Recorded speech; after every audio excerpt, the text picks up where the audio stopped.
My fiancée went live on girls' night, trashing me to her friends, unaware I was watching. She laughed. He's so clueless. I replied in the live chat, am I? Then I ended the engagement publicly in the comments. She was panicking, trying to end the live stream as she realized what happened. I, 32M, am still kinda reeling, but also weirdly calm. Last night was supposed to be Rachel's 29F girls' night. We're getting married in 6 months. I was at home, scrolling through social media, bored. Her friend, Carolyn, who I've always found a bit much, went live. The title was Spilling Tea, Pre-Wedding Shenanigans. Curiosity killed the cat, right? I clicked, and there was Rachel, front and center. Glass of wine in hand, laughing her head off with Carolyn, and 2 other friends, Janet and Maria. At first, it was generic wedding stress stuff. Venue deposits, dress fittings. Then Carolyn nudged Rachel. So come on, how's Mr. Perfect really holding up with all this? Is he still doing that adorable, heavy sarcasm thing where he double checks every spreadsheet?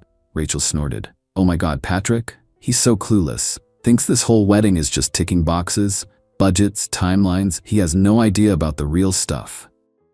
Janet chimed in. Like how you're planning to re-educate him on home decor once you're married? Out with the bachelor pad beige. They all cackled. It got worse. Rachel, slurring slightly. Honestly, sometimes I think he's more in love with his job and his savings account than me. But it's fine, he's manageable. And he's got a good salary, so that'll fund the dream house, the dream vacations. Once I've trained him up a bit, obvious. He's whipped, girl. You've got him wrapped around your little finger. Rachel, preening. Pretty much. He's so predictable. So safe. He'd never suspect a thing. Thinks I'm just his sweet little angel. She then did this mock angelic face that made my stomach turn. She actually said, he's so clueless, and they all roared with laughter. My blood ran cold. This wasn't just wedding stress banter. This was contempt. Calculating. My chest felt tight. I wasn't angry, not then. It was more like a switch flipped. That cold, clear, oh, this is what's happening feeling. I typed in the live chat under my actual account name, am I? The comments were flying by, but Carolyn saw it. Her eyes widened. Rachel, she muttered, pointing to the screen. Rachel leaned in, squinting. Her smile froze. Then, pure unadulterated panic. Her face went white. Oh my God, Patrick! I typed again. Rachel, since you're sharing with everyone, let's be clear. The wedding is off. Engagement over. You can keep the dream house funded by someone else. Have a good night. She started fumbling with her phone, desperately trying to end the live.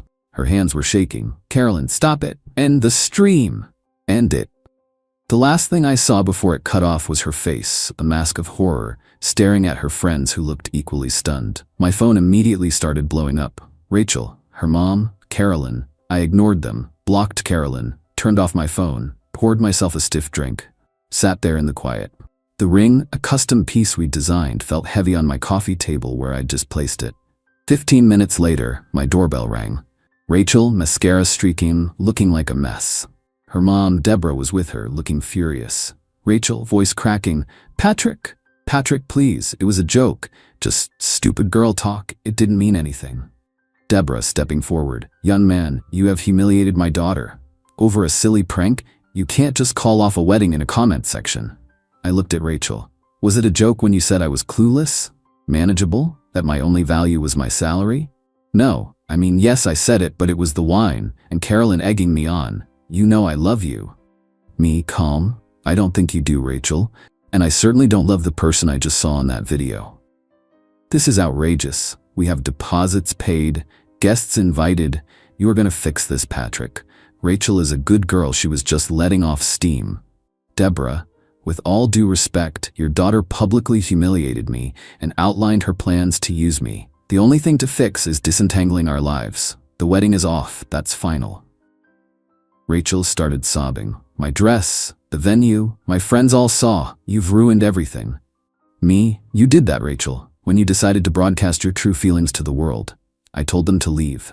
Deborah kept screeching about money and reputation. Rachel just cried. Eventually they left. My phone is still going wild. Texts from her friends, some angry, some confused. I don't feel much, just empty and weirdly resolved. I need to call my lawyer tomorrow, and the venue, and everyone else. This is going to be a mess. But better a mess now than a disaster of a marriage. Update 1. Wow. What a fortnight. Thanks for all the messages. Do most of you get it? Some of you think I was harsh? Fair enough, but you weren't on the other side of that screen. So the fallout.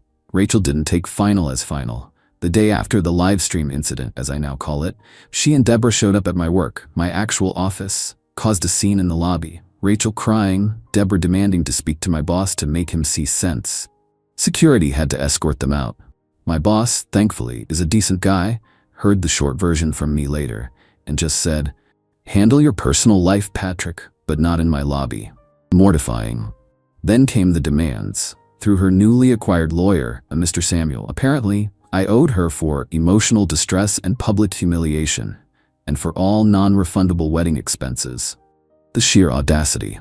Mr. Samuel sent a letter demanding I pay her $10,000 for the deposits she, read, her parents mostly, and some of my contributions paid, plus an additional $5,000 for her suffering.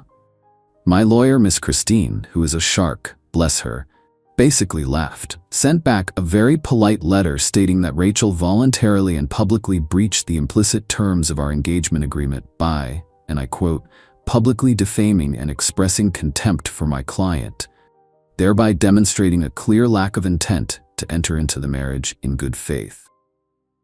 We also pointed out that she was the one who broadcast her intentions to an audience. The entitlement from Rachel's side is just staggering. She genuinely seems to believe she did nothing wrong.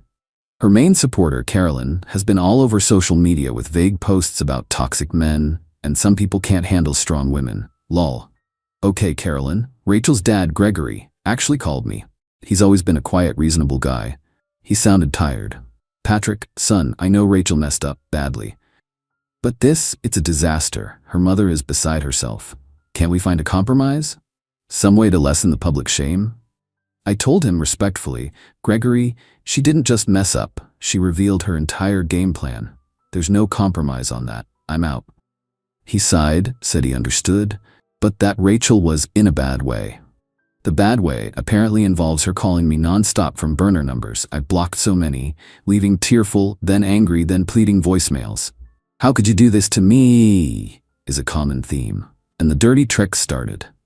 Small stuff, but telling. My Netflix password got changed. It was a shared account. I've since secured all mine. Then I got a notification for a bunch of expensive skincare charged to a department store card that I am the primary holder of, and she was an authorized user on. She'd never used it for more than a coffee before. I'd forgotten about that one in my initial sweep.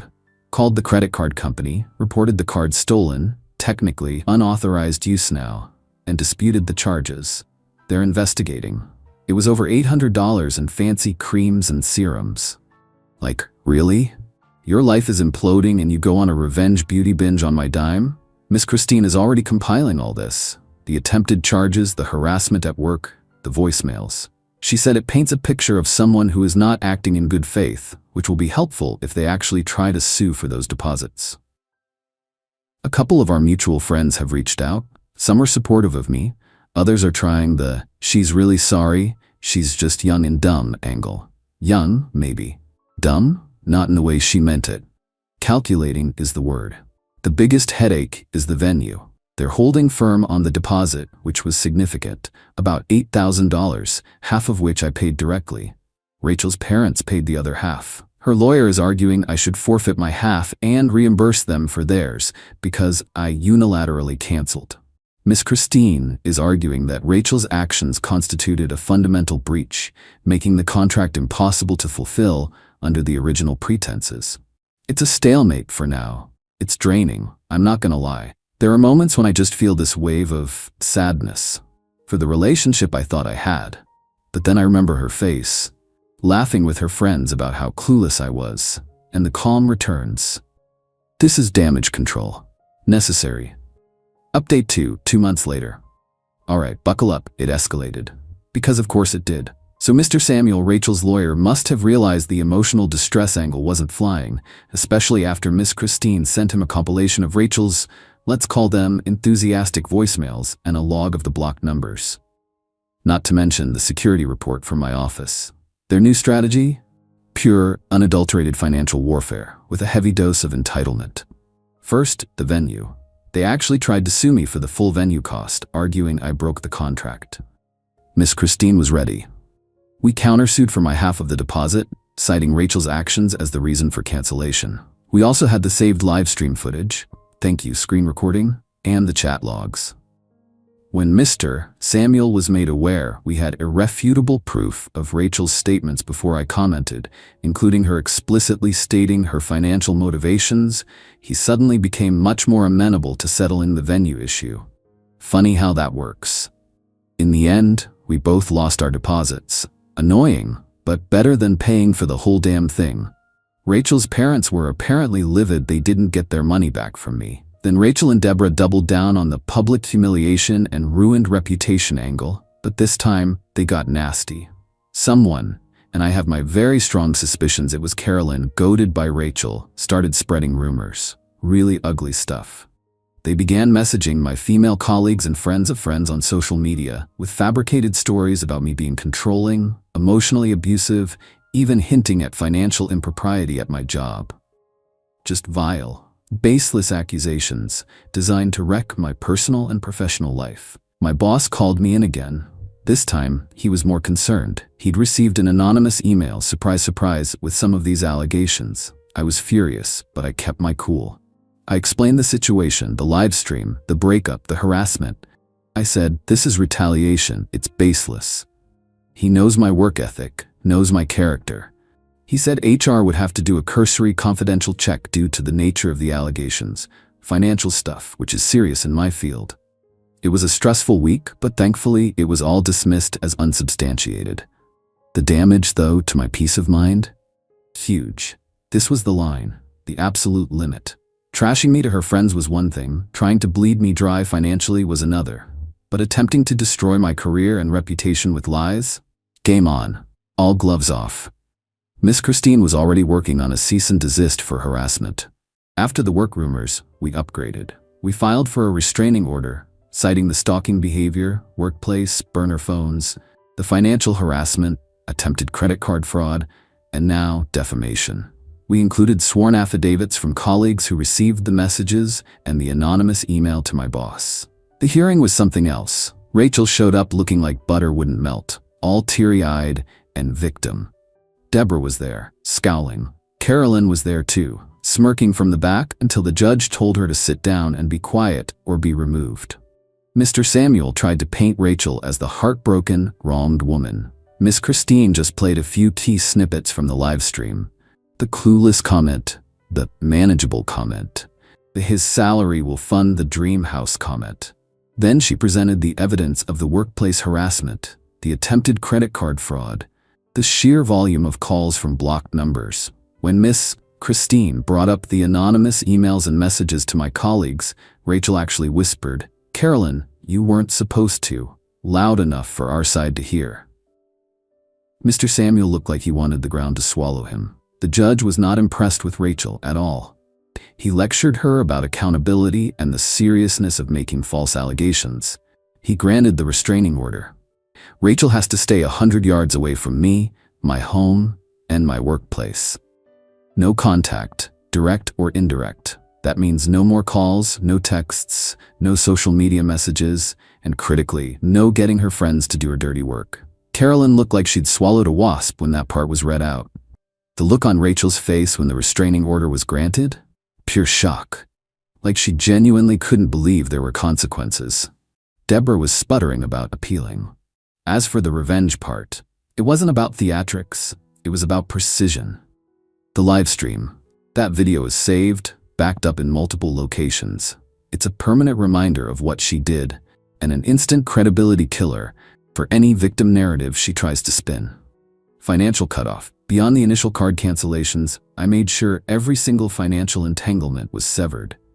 Any joint bills were switched to my name and her access removed, or vice versa if it was predominantly hers. She wanted to be independent? Granted. Legal shield. The restraining order is ironclad.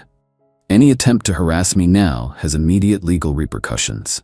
Miss Christine also sent Mr. Samuel a very strongly worded letter outlining potential civil action for defamation if any further false statements are made by Rachel or anyone demonstrably acting on her behalf. We named Carolyn specifically as a person of interest in that letter regarding the rumor spreading. Heard through the grapevine, Carolyn is now terrified of being sued. Social circle cleanup. The friends who tried to defend her or pressure me, politely but firmly cut off. I don't need that kind of judgment or flying monkey behavior in my life. The ones who supported me? They're gold. The aftermath? Rachel is apparently a mess. Her parents are furious with her for the legal costs and the restraining order, which is now a public record. The dream wedding savings are gone, eaten up by lawyers and lost deposits. Heard she had to move back in with her parents because her part-time job doesn't cover her lifestyle, especially now that my clueless salary isn't in the picture. There was no dramatic, "I hope you learned your lessons" speech from me. Just the cold, hard reality of her actions hitting her. Orchestrated by the legal system she inadvertently invoked. She wanted to play games. She found out I knew the rules better. I'm not happy about this. There's a lingering bitterness, but there's also peace. The constant barrage has stopped. I can breathe. I'm focusing on my work, my real friends, and rebuilding. It'll take time to trust someone like that again, but that's a problem for future Patrick. Present Patrick is just glad the circus has finally left town, even if I had to legally compel them to pack their tents. She thought I was clueless. Turns out she was the one who had no idea what she was getting herself into.